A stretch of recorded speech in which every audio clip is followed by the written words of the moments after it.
Rusty, Rheneas, and Skarloey chugged cheerfully through the Sodor countryside.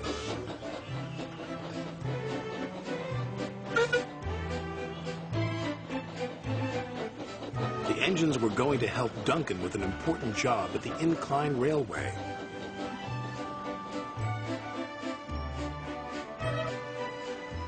The engines enjoy working at the incline railway.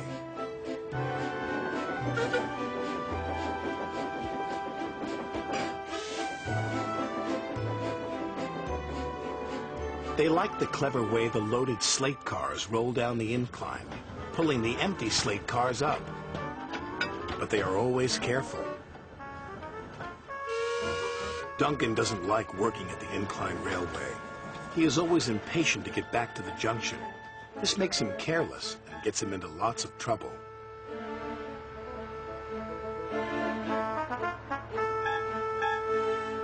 Rusty hoped Duncan would stay out of trouble today, but he was already in too much of a hurry. "I'm a plain-speaking engine," gruffed Duncan, "so collect your slate cars and be quick about it." And off he steamed. Bossy Boots chuffed Rheneas. Pushy Puffer huffed Skarloey. They didn't like Duncan telling them what to do. "He just wants to get back to the bustle of the junction," Rusty said.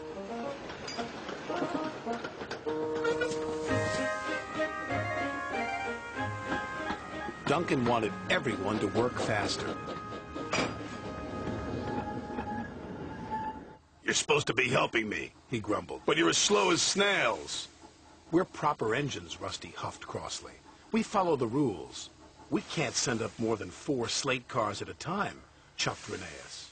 "Then work faster," said Duncan impatiently. Later that day, Duncan was working the incline.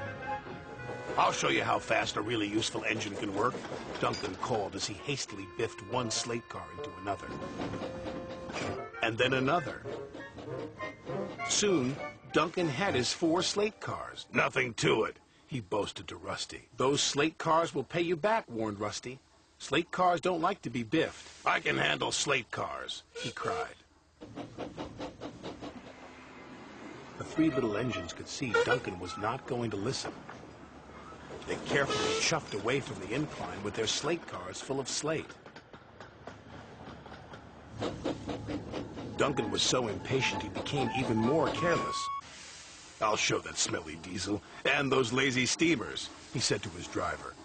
"Careful," cautioned his driver. "You're asking for trouble." And he got it. Duncan didn't notice his chain was tangled in the coupling of the slate car in front of him. Suddenly, he was being pulled up the track by the empty slate cars. "Bouncing bogies," he cried. "It's got me." Duncan's driver jumped clear.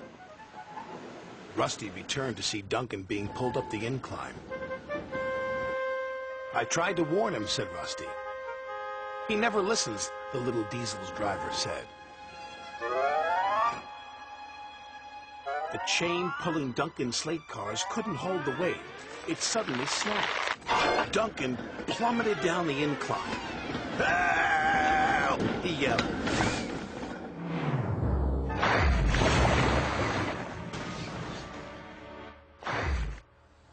"Glug, glug, glug," he said.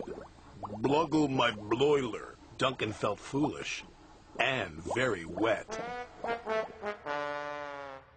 When Sir Topham had arrived, he spoke severely to Duncan. "You have not been a responsible engine," he said.